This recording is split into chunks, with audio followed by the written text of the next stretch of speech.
Ya, assalamualaikum warahmatullahi wabarakatuh. Saya Fitriani dari kelas akuntansi B dengan NIM 031112039 akan memaparkan sedikit tentang behavior in organization.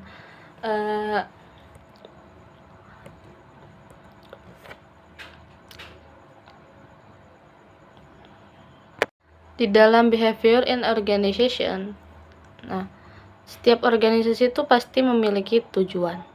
Nah, tujuan agar segera tercapai, yakni harus setiap anggota-anggotanya itu harus memiliki keselarasan dalam menjalani tujuan tersebut. Nah, tujuan utama sistem pengendalian manajemen ini adalah untuk memastikan tercapainya keselarasan tujuan. Nah, keselarasan tujuan itu dalam suatu proses berarti tindakan-tindakan yang mengarahkan setiap anggotanya itu untuk menyelesaikan tujuan pribadinya gitu, masing-masingnya tuh sesuai dengan kepentingan perusahaan. Nah, tentu saja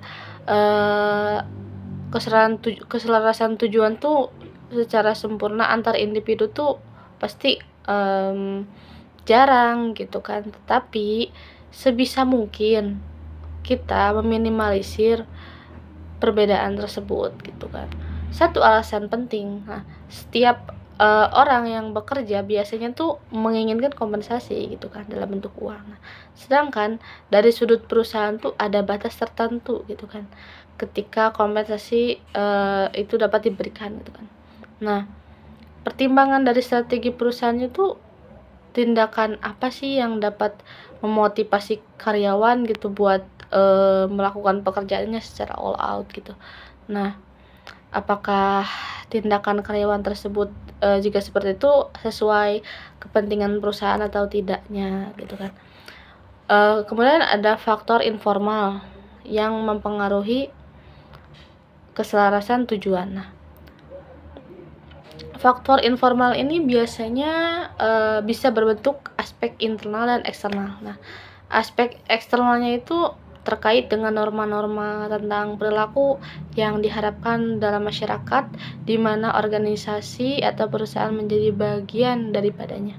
Nah, norma-norma ini mencakup sikap yang sering disebut etos kerja. Seperti akuntan, nah itu memiliki etos-etos kerja yang harus ditaati gitu kan. Nah, selanjutnya aspek internal. Nah, aspek internal ini tuh sangat berpengaruh gitu bagi keberhasilan pengendalian manajemen tersebut gitu kan. Seperti budaya. Nah, yaitu budaya itu adalah aturan atau kebiasaan yang yang berlaku dalam perusahaan itu tuh. Nah, budaya juga bisa disebut iklim kerja ya. Kita para pekerja ya pasti udah biasa lah ya ketika di perusahaan tuh kadang panas, kadang dingin gitu, seperti itu.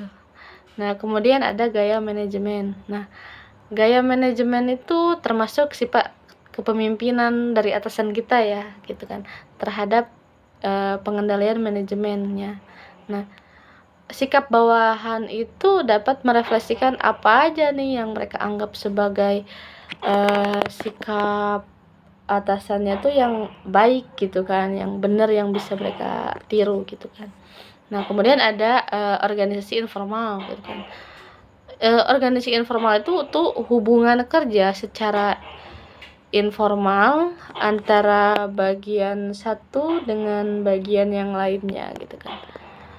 Sehingga setiap orang akan mengerti gitu kan kemana nih arah perusahaan bakal membawa dia gitu kan. Nah, kemudian ada persepsi dan komunikasi. Nah, perintah yang diterima oleh bawahan dari seorang atasan tuh bisa aja berbeda gitu kan.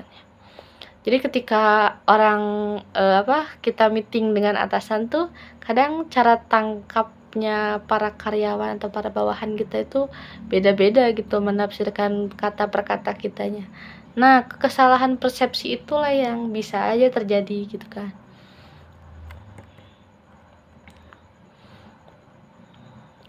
Nah, faktor lain gitu kan yang berpengaruh adalah sistem formal, kan kalau tadi sistem informal. Nah, kalau sekarang itu lebih ke sistem formalnya. Nah, kalau sistem informal tuh dikelompokkan menjadi 2 gitu kan. Ada sistem pengendalian manajemen dan yang kedua tuh ada rules atau peraturan.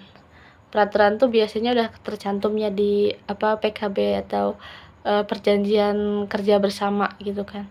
Itu biasanya ketika kita masuk ke perusahaan itu kita langsung menandatangani, kalau perusahaannya outsourcing gitu paling tenaga kerja kontraknya itu menandatangani apa yang menjadi kesepakatannya. Tapi ketika karyawan tetap itu kita akan dikasih buku PKB-nya, kemudian ada surat SK-nya, surat keterangan kita kerja di sana gitu kan. Dan ada poin-poin yang harus kita pahami dan teliti juga gitu kan, apa hak kita, apa kewajiban kita gitu kan. Nah, di situ baru dibubuhkannya tanda tangan itu. Karena di situ tuh menyakup aturan-aturan dari perusahaan itu tersendiri gitu kan. Nah, kita seperti tadi kan di PKB itu atau perjanjian kerja bersama tuh ada rules gitu kan. Nah, istilah rules itu menunjukkan sebuah bentuk instruksi gitu kan, dan pengendalian gitu kan. Nah, instruksi-instruksi ini gitu kan, dalam sebuah jabatan itu seperti untuk pembagian kerja, prosedur operasi, standar kinerja gitu kan, atau ada juga petunjuk-petunjuk gitu kan, juga ada kode etiknya. Nah, untuk pengendalian fisik atau fisik control gitu kan, termasuk di dalamnya tuh ada penjaga keamanan gitu kan, gudang gitu kan, password komputer, ada televisi pengawas gitu kan. Itu adalah pengendalian fisiknya gitu kan. Ya pastilah ya, setiap perusahaan pasti memiliki penjaga keamanannya atau sapam security seperti itu. Kemudian ya masih banyak lagi lah ya. Nah, selanjutnya ada petunjuk pelaksana atau manualnya gitu kan.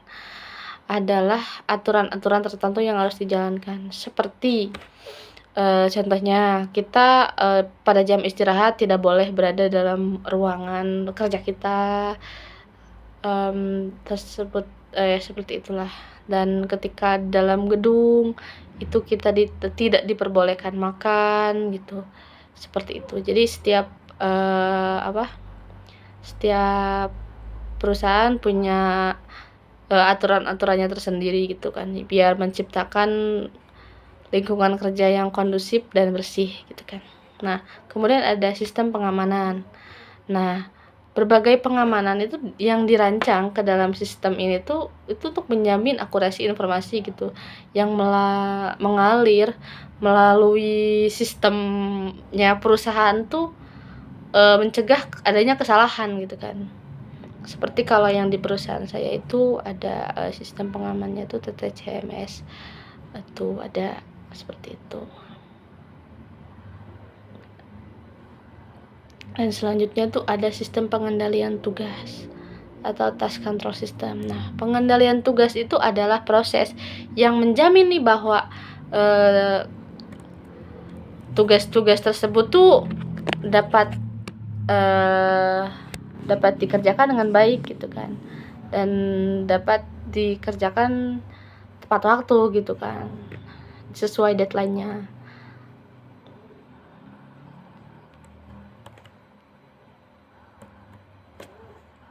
Mungkin seperti itu pemaparan dari saya, kurang lebihnya mohon dimaafkan. Billahi taufiq wal hidayah. Wassalamualaikum warahmatullahi wabarakatuh.